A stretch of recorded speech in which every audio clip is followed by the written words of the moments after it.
Every generation searches for the secret to prosperity. We read books, follow gurus, make plans, and set goals, hoping that wealth will bring security, respect, and happiness. Yet beneath all the strategies and affirmations, a deeper question lingers. What is prosperity for? In a world where ambition is celebrated and success is measured in numbers, we rarely stop to ask whether the abundance we seek has meaning. We chase outcomes, but forget the orientation of the soul that should direct them. For Maimônides, the 12th century sage of Cordoba and Cairo, this was not a small oversight. It was the root of much human confusion. Prosperity, in his view, is not merely an external condition, but an inner alignment. True wealth, he would say, is the flourishing of a mind and heart that live in harmony with divine wisdom. When purpose guides possession, prosperity becomes a tool of the good. When desire governs reason, it becomes a chain around the spirit. Modern life, however, reverses that order. We have learned to measure our worth by accumulation. We call progress what is often distraction, and we confuse comfort with meaning. The world's noise urges us to acquire without reflection, to move faster, earn more, and compete endlessly. Yet the more we grasp, the less we feel grounded. We gain comfort and lose clarity. We multiply things and diminish purpose. Maimônides observed the same paradox in his own time, though his world lacked the modern marketplace. He saw people who longed for wealth not because they needed it, but because they feared insignificance without it. He warned that attachment to possessions blinds the intellect, diverting it from its higher aim, to understand truth and live virtuously. This is not an argument against material well-being. Maimônides was a physician, a man of the world, who valued work, health, and social stability. He did not preach poverty as virtue, nor wealth as sin. His concern was the order of things. When we invert the hierarchy of purpose, we lose balance. Wealth becomes a master instead of a servant. The heart becomes restless because it feeds on illusions. Imagine a man who owns much but knows little of himself. He fills his days with transactions and his nights with anxiety. His possessions multiply, but his peace evaporates. Maimônides would say that this man is poor, not in coin but in understanding. For true prosperity is not the quantity of what one has, but the quality of what one becomes through it. Prosperity without purpose is like a body without a soul. It moves, it consumes, it shines for a moment, and then collapses under its own emptiness. Purpose, by contrast, gives shape to abundance. It directs energy toward creation, generosity, and wisdom. It transforms wealth from a private gain into a sacred responsibility. But how does one attract such prosperity?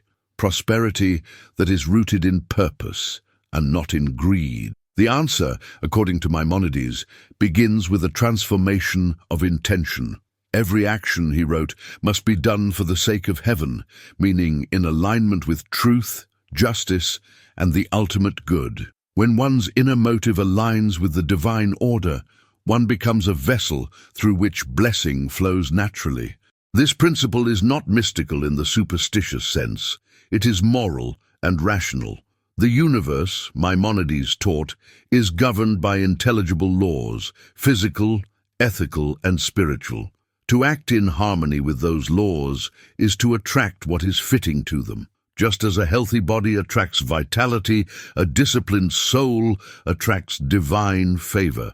Prosperity, therefore, is not merely something one receives, it is something one becomes prepared for. He explained that the human soul has 3 levels of aspiration: the appetitive, the emotional, and the intellectual. The first seeks survival and pleasure. The second seeks honor and love. The third seeks truth and perfection. When a person remains trapped in the lower 2, their concept of prosperity is material and transient. But when the intellect governs, prosperity takes on a higher form. It becomes wisdom, virtue, and peace. This order of the soul mirrors the order of creation itself. Just as the cosmos operates through balance and proportion, so too the human being must find equilibrium between body, heart, and mind. Wealth is part of that balance. It provides the means to sustain life and fulfill duties. But it cannot define the self. To identify with wealth is to mistake the instrument for the musician. And yet, the yearning for prosperity is not wrong. It is natural, even necessary. What Maimônides sought was not to suppress this desire, but to purify it. Desire becomes holy when it is guided by purpose, when the pursuit of abundance serves the pursuit of virtue. In this sense, attracting prosperity with purpose is not about manipulating external forces, but refining internal ones. It is about transforming want into wisdom. Today, this teaching challenges both the cynic and the dreamer. The cynic says that only material wealth is real, while the dreamer claims that thought alone can summon riches. Maimônides would reject both extremes. He would remind us that reason and reality must walk together. One must work, plan, and act within the natural order, yet always from a place of clarity and devotion. He would call it the middle way of the intellect. Prosperity then begins not with acquisition, but with alignment. It grows from an inner coherence between what we believe, what we value, and what we do. The person who understands this becomes capable of receiving wealth without worshipping it, of giving without losing, and of resting without guilt. Such a person, Maimônides might say, participates in divine abundance, not because they possess more, but because they live rightly. This is the forgotten secret of prosperity. It is not a prize to be claimed, but a reflection of order restored. When our reason rules our desires, when our purpose governs our ambitions, we attract what sustains us rather than what destroys us. We become wise stewards of both matter and spirit. And so the dilemma remains: will we seek prosperity merely as accumulation or as harmony with purpose? Will we treat wealth as an idol or as an instrument of wisdom? Maimônides' life, as we will see, offers a profound answer, one that unites the rational mind with the devoted heart, revealing that prosperity is not opposed to holiness but completed by it. Moses Maimônides lived at the intersection of worlds, Jewish and Islamic, ancient and medieval, faith and reason. Born in Cordoba, exiled to Morocco, and established in Cairo, he saw both the fragility of fortune and the endurance of wisdom. His own life was not one of effortless prosperity. It was one of struggle, discipline, and profound purpose. Yet out of that struggle emerged a philosophy that revealed the path to genuine abundance, not through the possession of things, but through the mastery of the soul. In his writings, Maimônides distinguished between external goods and internal goods. External goods, wealth, honor, comfort, depend on circumstances and can vanish with time. Internal goods, virtue, wisdom, and the knowledge of God, are self-sustaining. They grow through effort and remain untouched by the instability of the world. True prosperity, therefore, belongs to the realm of the internal. The wise man, he wrote, is rich even in poverty, because his treasure is within. But Maimônides did not reject external goods altogether. In his Mishneh Torah, particularly in the laws of character, he teaches that a person must maintain physical health, social stability, and financial responsibility. These are not spiritual distractions, but foundations upon which higher understanding can stand. However, they are means, not ends. When a person confuses the two, disorder arises. The body must serve the soul. Possessions must serve purpose. Otherwise, the hierarchy of creation collapses within us. He offered an image of moderation that still defines his moral philosophy, the golden mean. Between miserliness and extravagance lies generosity. Between apathy and greed lies diligence. The wise person, Maimônides said, does not renounce the world, but disciplines it. He eats to live, not lives to eat. He works not for vanity, but for virtue. This balance, this harmony between need and meaning is what attracts true prosperity. It creates the moral conditions through which both material and spiritual blessings can flourish. In the Guide for the Perplexed, Maimônides explores a deeper layer of this teaching. He argues that the purpose of human life is intellectual perfection, the understanding of truth, and the contemplation of the divine order. Every other pursuit is secondary. The wealth of the intellect, unlike material wealth, is infinite. The more it is shared, the more it multiplies. But to reach that state of intellectual abundance, the passions must be tamed. Desires, fears, and ambitions must be subordinated to reason. Only then can the human being reflect the harmony of God's creation within himself. For Maimônides, prosperity without wisdom is like light without direction. It blinds rather than illuminates. He warned against those who sought wealth as proof of divine favor. In his view, material success was neither a sign of holiness nor its denial. It was morally neutral. Its value depended entirely on how it was used. A wealthy fool, he said, is more endangered than a poor sage, for the former mistakes fortune for virtue.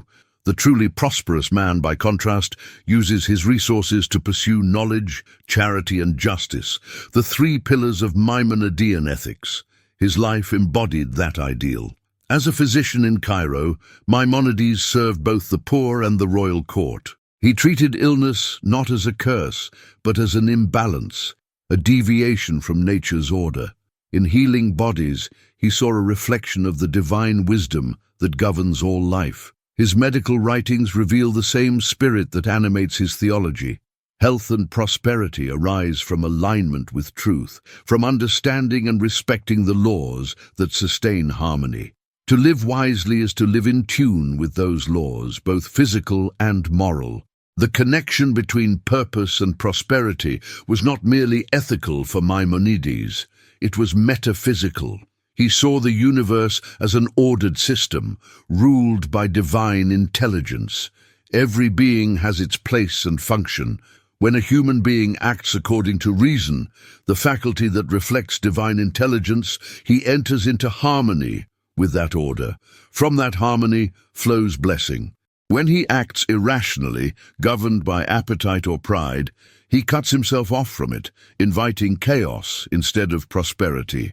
In this way, divine providence, in Maimonides' thought, is not random reward or punishment, but the natural consequence of alignment or deviation from wisdom. He illustrated this through the concept of hashgacha pratit, individual providence. For Maimonides, God's providence is most active in those who perfect their intellects. The more one understands, the more one participates in divine protection and order. Ignorance, by contrast, leaves a person exposed to chance, because it alienates them from the laws that govern reality. Prosperity, then, is the byproduct of knowledge, not of magic or luck. The wise attract good fortune because they act in accordance with the truth of things. This insight dismantles both superstition and cynicism. Maimonides rejected the idea that one could manipulate God through rituals, incantations, or amulets. He also rejected the fatalism of those who believed human life was ruled by blind luck. Between these two errors, he carved a path of rational faith, to live wisely, to understand the causes of things, and to align the soul with the divine intellect that permeates all existence. Prosperity, in this vision, is not commanded. It is cultivated through wisdom. He also taught that generosity is a reflection of divine imitation. In the 8 chapters in his commentary on the ethics of the fathers, Maimonides describes the human ideal as imitatio Dei, imitating God through compassion, justice, and benevolence. When we give, when we uplift others, when we act with purpose rather than selfishness, we reflect the very nature of the Creator. And since God's nature is the source of all abundance, the act of giving aligns us with that abundance. Thus, the most direct way to attract prosperity is to become a channel of it, to allow what we receive to flow toward the good. This is why he ranked charity, tzedakah, in 8 ascending levels, with the highest being to help someone become self-sufficient. To Maimônides, prosperity divorced from compassion is a corruption of the soul. Wealth that circulates, however, becomes sanctified, a vehicle of divine justice.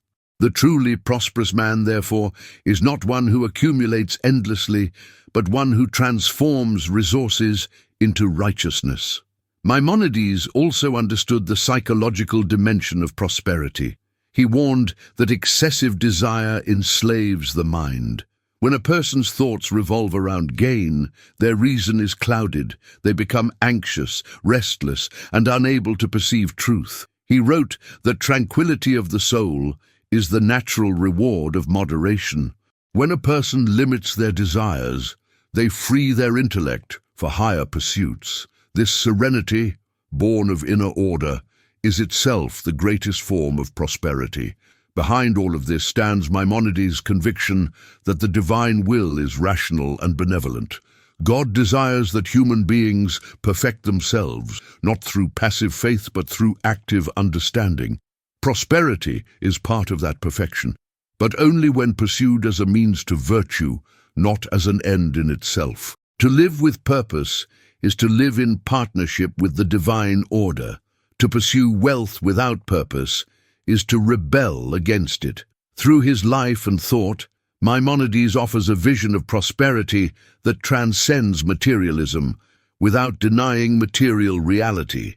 It is a prosperity of intellect, virtue, and harmony, where the human being becomes a microcosm of the divine order, radiant with balance and guided by reason.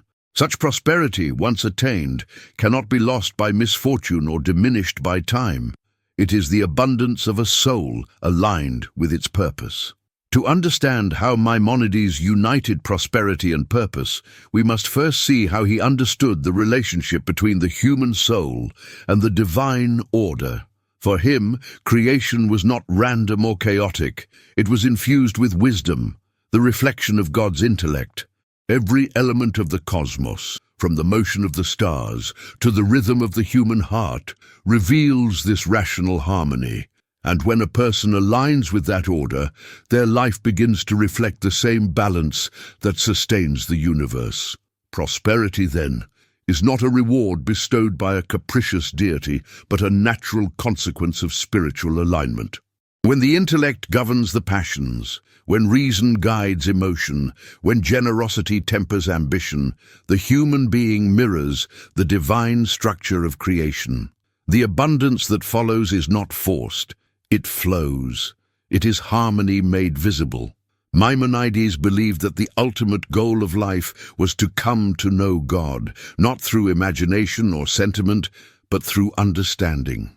In the Guide for the Perplexed, he wrote that the highest love of God arises from intellectual contemplation. The more one knows him, the greater the love. To him, love was not a mere feeling. It was the natural affection of the mind for what it understands as true and perfect. This intellectual love was the seed of spiritual prosperity, a state in which knowledge, devotion, and purpose become one. From this union flows a transformation. The wise no longer seek wealth for themselves, but as a means of expressing divine attributes, generosity, order, and care.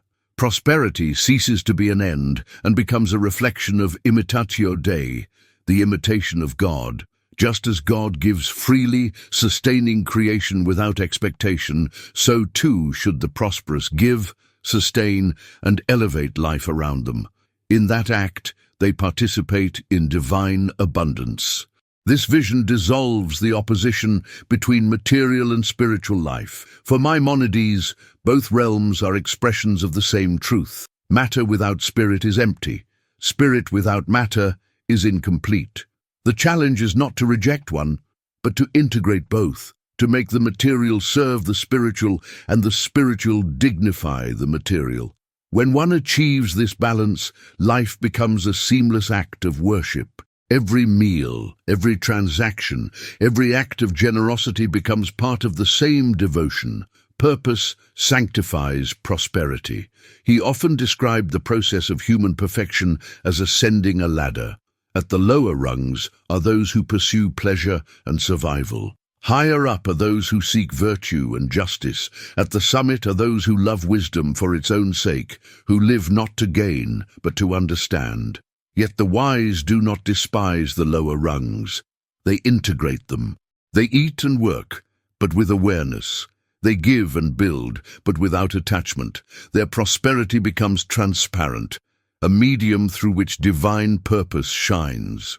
To attract prosperity with purpose, therefore, one must cultivate what Maimônides called devekut, a cleaving to God through understanding. This is not a mystical trance, but a disciplined consciousness, the awareness that every act, no matter how ordinary, is connected to a larger order. A merchant's honesty, a physician's care, a scholar's diligence, all are forms of worship when done with right intention. Prosperity is attracted not by incantation, but by coherence between thought, action, and moral law. In this coherence lies serenity. Maimônides taught that peace of mind is the truest sign of divine favor. When a person's reason governs their desires, they are no longer tormented by endless wanting. They become free from envy, from fear, from the tyranny of comparison. Such freedom itself is prosperity. It cannot be stolen or spent. It is the wealth of a tranquil soul. But Maimônides also understood that this harmony is not easily attained. The human being lives between two worlds, the world of the senses and the world of the intellect. The senses demand gratification. The intellect demands order. The struggle between them is the arena of moral life. Prosperity without purpose occurs when the senses win. Purpose without prosperity occurs when the intellect isolates itself from reality. The wise must unite them to make the physical serve the spiritual without denying its necessity. In one of his letters, Maimônides advised a disciple who was troubled by worldly distractions. He wrote that the goal is not to flee from the world, but to engage it with clarity. One must work, earn, and even enjoy life, but always as a means of perfecting the soul. When one's intention is pure, even mundane acts become sacred. If you eat to maintain your health, you serve God, he explained. If you study to know the truth, you serve God. If you give to help another stand, you serve God. Purpose transforms all things into instruments of holiness. This integration also reshapes how we understand divine blessing. Maimônides rejected the idea that prosperity is a sign of God's favoritism. Instead, he saw it as the natural unfolding of divine order through human virtue. When people live justly, societies flourish. When they exploit or deceive, decay follows. The laws of heaven and earth are one. To live ethically is to attract harmony. To live selfishly is to invite disorder. Prosperity, therefore, follows the same laws as health. It arises when life is lived in balance. The spiritual synthesis Maimônides offers is thus profoundly rational. It does not require superstition or denial. It requires understanding. To attract prosperity with purpose, one must first understand what prosperity is. Not accumulation, but alignment. Not possession, but proportion. Not indulgence, but integration. And purpose is the principle that gives it meaning, the direction that transforms abundance into service. When the intellect perceives the unity behind all things, the heart begins to rest. Gratitude replaces craving. Work becomes worship. Prosperity ceases to be something we chase and becomes something that flows through us. In this state, the soul experiences what Maimônides called simcha shel mitzvah, the joy that arises from doing what is right, simply because it is right. This joy is the fragrance of inner prosperity. To live in this way is to rediscover the ancient balance that Maimônides saw as the essence of divine wisdom. Prosperity and purpose are not separate. They are two faces of one reality. Purpose gives form to prosperity. Prosperity gives life to purpose. Together they create harmony between heaven and earth, thought and deed, self and other. And so, the spiritual path Maimônides offers is not withdrawal from the world, but its sanctification. He calls us to build, to heal, to give, to think, but with awareness, to attract prosperity not through greed, but through grace, to seek abundance not to elevate the self, but to reflect the divine generosity that sustains all life. When purpose becomes the heart of action, prosperity ceases to be accidental. It becomes inevitable, not because the universe is manipulated, but because it is understood. The soul aligned with truth cannot help but flourish, for it has become one with the source of all that is good. The teachings of Maimônides are not abstract meditations meant to rest in books. They are instructions for life, guides for the art of living wisely, calmly and meaningfully in the midst of the world. To attract prosperity with purpose, one must learn not merely what Maimônides believed, but how he lived. His philosophy, refined by reason and sanctified by devotion, offers a path that begins within and radiates outward into every sphere of human experience. The first step is clarity of intention. Maimônides taught that every human act should be guided by conscious purpose. "Let all your deeds be for the sake of heaven," he wrote. This does not mean every action must be overtly religious. It means that every action must be aligned with truth and virtue. When you work, ask, "Does my work serve life or does it drain it?" When you seek wealth, ask, "What will this wealth allow me to build, to heal, or to understand?" Prosperity that serves only the self quickly collapses into anxiety. Prosperity that serves a higher purpose becomes inexhaustible because it draws from the infinite. The second step is moderation, the golden mean that defines Maimônides' ethics. Prosperity is not attained by excess, but by balance. One must avoid both miserliness and indulgence, both neglect and obsession. Wealth, like health, thrives on proportion. Spend wisely, save wisely, and give wisely. The person who lives within limits lives in peace, because they have ordered their desires. Maimônides compared the soul to a body. When one part dominates, illness arises. When all parts cooperate in harmony, vitality emerges. The same law governs our financial and emotional lives. Third, Maimônides would counsel the discipline of knowledge. He insisted that ignorance is the greatest poverty. To attract prosperity, one must understand reality, its laws, its causes, its principles. Study liberates the mind from illusion. It reveals that the world operates not through luck, but through order. The wise act according to that order, aligning their efforts with natural and moral law. In doing so, they attract stability.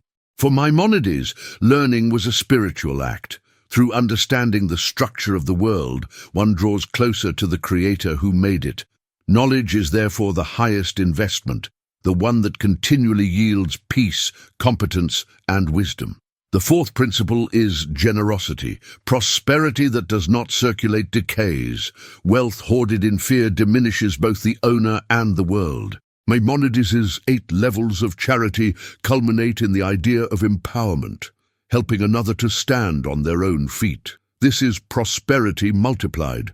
Every act of giving expands the harmony of creation, reflecting the divine act of giving itself. To attract abundance, one must become a conduit of it. The more freely it flows through you, the more naturally it returns to you. For Maimônides, generosity is not only moral but metaphysical.